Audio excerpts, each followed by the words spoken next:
আসসালামু আলাইকুম। আবারও হাজির হলাম আপনাদের মাঝে ডেল মনিটরের একটি ভিডিও নিয়ে।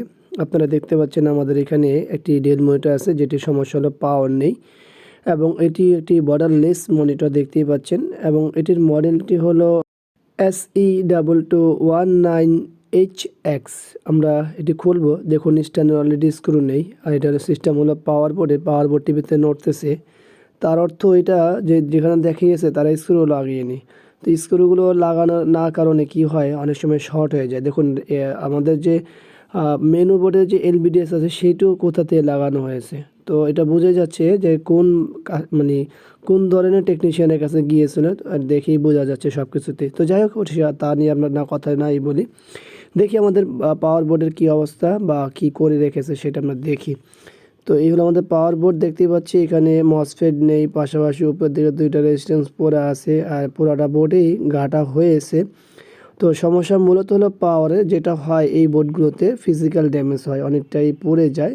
তো এটার ক্ষেত্রেও পড়েছে। এরপরে তারা এই পাশের ডায়োডটা শুরু করে সব কিছুই মানে ঘেটেছে, কিন্তু তারা কোনো রেজাল্ট করতে পারেনি এবং এটা তারা কোনো সমাধান দিতে পারেনি। এই দেখুন আমাদের ভিডিও কার্ডটিও ঘাটা হয়েছে, দেখতেই পাচ্ছেন যে এখানে যে একটা কয়েল থাকে সেই কয়েলটা পর্যন্ত শর্ট করে দিচ্ছে। তো মূলত এখানে যে কাজটি করা হয়েছে সেটাই হলো মূল বিষয়।